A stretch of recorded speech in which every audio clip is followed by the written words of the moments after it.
అదేవిధంగా మోహన్ గారికి వెంకయ్య యాదవ్ గారికి వేదికపైకి పిలుస్తా ఉన్నాం. రావట్లేదు, మూడవసారి పిలుస్తా ఉన్నాం.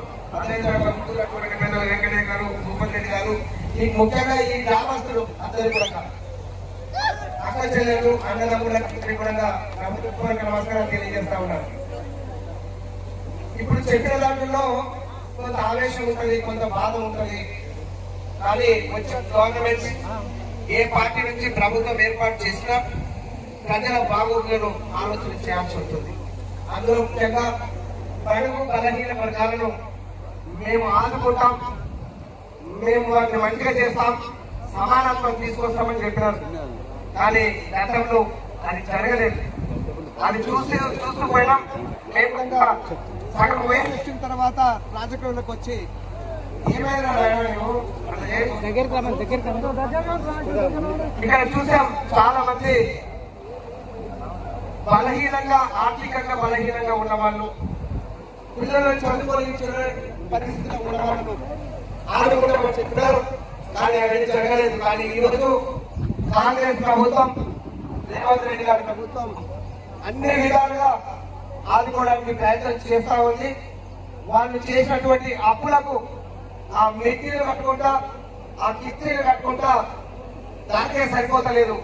అయినా కూడా రేవంత్ రెడ్డి గారి ప్రభుత్వం బ్రహ్మాండంగా ఈ బలహీన వర్గాలను అభివృద్ధిలోకి తీసుకురావాలని చెప్పేసి ప్రయత్నం చేస్తా ఉన్నారు. చెప్పినటువంటి స్కీమ్స్ కూడా అన్ని ముందుకు తీసుకెళ్తా ఉన్నారు. ఇంకా 1-2 ఉన్నాయి, అవి కూడా కంప్లీట్ చేస్తున్నాం. మీరు ఇచ్చిన 5 సంవత్సరాల టైం ఉంది, వాటికి తప్పనిసరిగా చేయాలనే ఉద్దేశం కూడా ఉంది. అందరిని ఆదుకోవాలనే ఉద్దేశం ఉంది.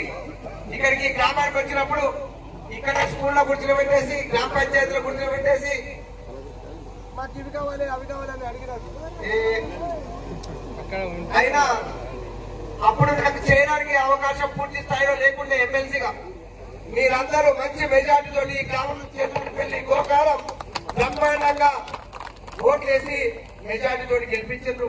ఎంపీ గారిని కూడా మంచి మెజార్టీతో గెలిపించినారు. మాకు బాధ్యత ఉంది. ఎమ్మెల్యేగా నాకు, గౌరవ పార్లమెంటు సభ్యుడిగా డాక్టర్ మల్లురావు గారికి పూర్తి బాధ్యత ఉంది. ఆ బాధ్యతతో ఈ రోజు మల్లురావు గారి ఆధ్వర్యంలో ఇక్కడ దాదాపుగా 600 కోట్ల రూపాయల బీటీ రోడ్స్ వచ్చినాయి. ఆర్ఎండ్బి కావచ్చు, అదేవిధంగా పంచాయతీరాజ్ డిపార్ట్మెంట్ వచ్చి, మరి ఇవన్నీ రావడానికి కారణం మీరందరూ ఓట్లేసారు. మీ మీద ప్రేమ, మంచిగా ఉండాలి. రోజు బాధలు ఉంటాయి. ఎలా ఉంటాయి? మోటార్ సైకిల్ మీద పోయినా, ఆటోలో పోయినా ఇక్కడంతా గతుకుల రోడ్లు ఉన్నాయి. మరి ఇది ప్రచారానికి వస్తున్నారు, పోతున్నారు, కానీ మమ్మల్ని చూస్తలేరని అన్నారు. గతంలో నేను సాంబయ్య గారు కూడా ఒక డిగ్రీ కాలేజ్ నేను కూడా చదువు చెప్పుకుంటా ఉంటుండే ఆయనలాగా. అయితే ఇక్కడ చూస్తే మన దగ్గర ఏమి లేదంటే వచ్చి చూసినప్పుడు సీసీ రోడ్లు చాలా ఇచ్చున్నాం, అయినా కూడా అవి సరిపోలేదు. ఇప్పుడు పూర్తి స్థాయిలో మన కాంగ్రెస్ ప్రభుత్వం వచ్చింది. డాక్టర్ మల్లిరావు గారు ఉన్నారు. ఆయన చెప్తే కాదని పనే ఉండదు. మన దగ్గర కూడా ముఖ్యమంత్రి ఉన్నారు. మరి అన్ని పనులు అవుతాయి. అందులోనే భాగంగా ఈ రోజు 4,48,00,000 రూపాయలు ఈ గ్రామం నుంచి రోడ్డు వచ్చింది. అదేవిధంగా ఇక్కడ చాలగొండ పోయే రోడ్డు ఉంది కదా, దాని కూడా 4,5 కోట్లు పెట్టేసి, అంటే దాదాపుగా 9 కోట్ల రూపాయలు వెచ్చించి 2 లక్షల దాకా 9 కోట్ల రూపాయలు ఈ రోడ్ల కోసం ఈ గ్రామం నుంచి వెళ్తా ఉన్నాయి. ఇందిరమ్మ ఇల్లు ఇప్పుడు చెప్పిన సామయ్య గారు, నిజంగా ఈ గ్రామాన్ని ఎందుకు సెలెక్ట్ చేసుకున్నాం? మీరు మంచిగా ఓట్లు వేసిండ్రు. వీధ వాళ్ళు ఉన్నారు, వాళ్ళకి ఇల్లు కట్టించుకోవాలనే ఉద్దేశంతో ఈరోజు చెప్తున్నాం. మన్నం గారు కూడా నాకు ఇప్పుడే చెప్పారు ఎందుకు ఇవ్వలేదు అని. నిజంగా కూడా 12 ఇండ్లే వచ్చినట్టు. ఇది చాలా పొరపాటు జరిగింది. ఈ గ్రామంలో ఎంత మంది పేద వాళ్ళు ఉన్నారో అర్హత ఉందో వాళ్ళకందరికీ ఇందిరమ్మ ఇల్లు శాంక్షన్ ఈ రోజు చేస్తా ఉన్నాము. అది పూర్తి స్థాయిలో ఎవరికైతే అర్హత ఉందో వాళ్ళకందరికీ ఎంపీడీఓ గారికి ఇప్పుడే చెప్తాం. బండ్ల కూర్చున్నాక ఇక్కడి నుంచే పోయినప్పుడు మల్లురావు గారు పెద్దలు, ఎంపీ గారు కూడా ఉన్నారు. అందరికీ కూడా ఈ గ్రామంలో పైలట్ ప్రాజెక్టు కింద తీసుకున్నాం. ఆ రోజు పైలట్ ప్రాజెక్టు కింద తీసుకోవడం ఉద్దేశం కూడా ఈ ప్రాంతంలో ఉన్నటువంటి రైతులకు అందరికీ రైతు భరోసా రావాలని చెప్పేసి మీకు అందరికి వచ్చిందా లేదా? మొదటి విడత కొంతమందికి రాలేదన్నారు. కానీ ఈ గ్రామంలో ప్రతి ఒక్కరికి కూడా ఏ రైతు వదిలిపెట్టకుండా రైతు భరోసా ఇచ్చినాం.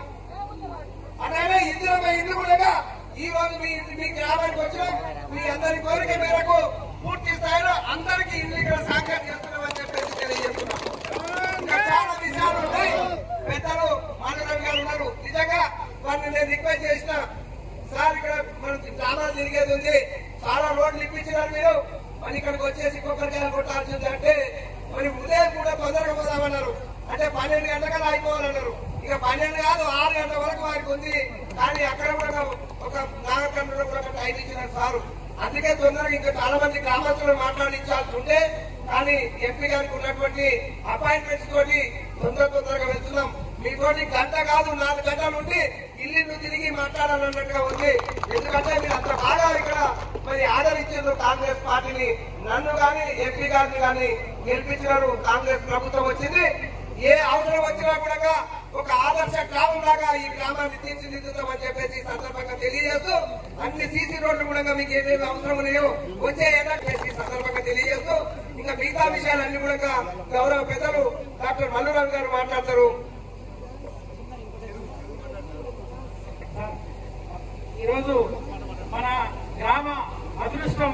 ఎందుకంటే ఇప్పటి వరకు నాకు తెలిసి మన రాజకీయ చరిత్రలో ఎంపీ గారు రాలేదు. మొట్టమొదటిసారి మన ఎంపీ గారు మన కొత్త కాదు.